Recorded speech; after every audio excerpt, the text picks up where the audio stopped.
you have a kid heading to grad school or a grandkid you might want to help, the rules just changed.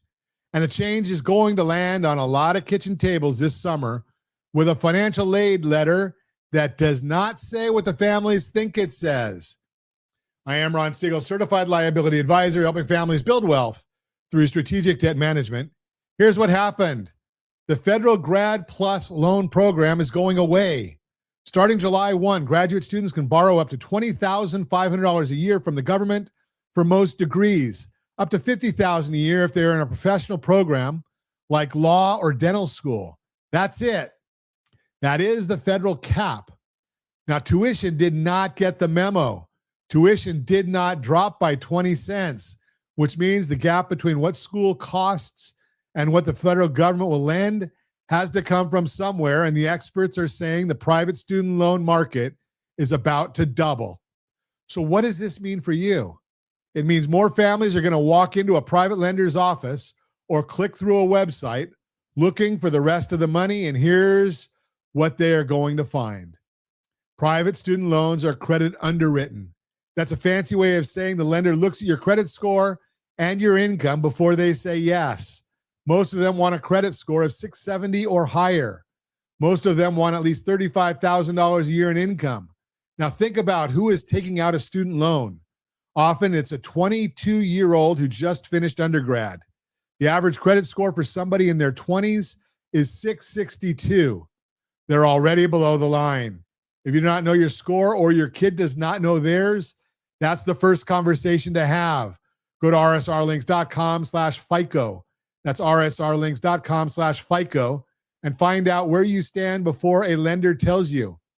Because a 50-point jump can be the difference between a 12% rate and a 22% rate, and that is real money. So what do most private lenders do when somebody comes up short? They ask for a cosigner, and that cosigner is usually mom and dad, sometimes grandma and grandpa. Here's where I need you to lean in for a second. I have seen this story play out more times than I can count. A parent cosigns because they want to help. They think it's a formality. They sign the paperwork and they go on with their life. Then 5 years later, the kid hits a rough patch, misses a few payments, and suddenly the lender is calling the parent, not the kid. The parent. Because legally, a cosigner is just as responsible as the borrower. And it gets worse.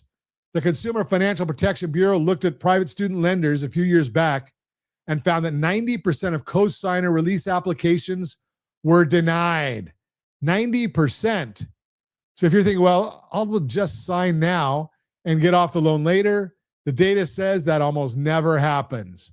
Now, here's the part nobody talks about at the kitchen table. If a grandparent in their 70s cosigns a 15-year private student loan, they have just taken on an obligation that may outlive their working income.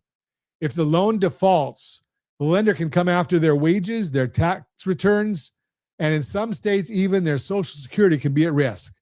That is retirement income in the crosshairs. And federal student loans die with the borrower. Private student loans, in many cases, do not.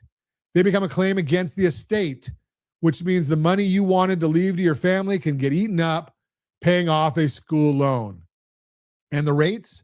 Federal student loans right now are sitting somewhere between 6.39% and 8.94% fixed. Private student loans can run as high as 23%. Ow! Many of them are variable, which means they go up when rates go up. We saw that in 2022 and 2023.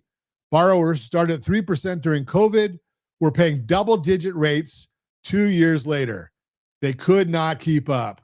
So what does all of this have to do with strategic debt management? Everything. Because this is exactly the kind of decision where strategy beats rate every time. The question is not what is the lowest rate I can find on a private student loan. The question is, what is the smartest way for our family to fund this education without putting our retirement, our liquidity, or our estate at risk? That is a different conversation. It is a conversation most families never have because they go straight from the financial aid letter to signing on the dotted line. I had a couple sit with me on a Zoom recently. Their daughter was getting into great school. They were ready to co-sign anything. And we just paused. We look at their full picture, their household blended interest rate, their liquidity, their retirement timeline, their estate plan. And we built a plan, not a loan, a plan where the education got funded, the daughter had skin in the game, and mom and dad's retirement stayed protected.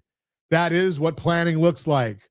So if you're going in this season, if you have a kid or a grandkid heading into grad school in the next year or two, do not wait until the financial aid letter shows up in the mail. Get ahead of it. Understand what you are signing before you sign it. Know what the cosigner trap looks like. Know what your alternatives are. Know what it does to your liquidity and your long-term wealth. Go to rsrlinks.com/keysteps. That's rsrlinks.com/keysteps.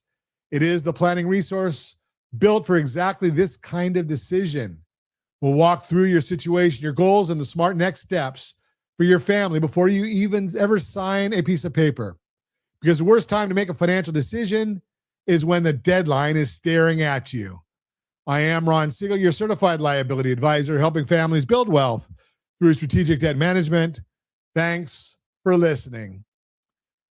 So thanks for listening to the Your Credit Matters segment brought to you by rsrlinks.com/debt-free.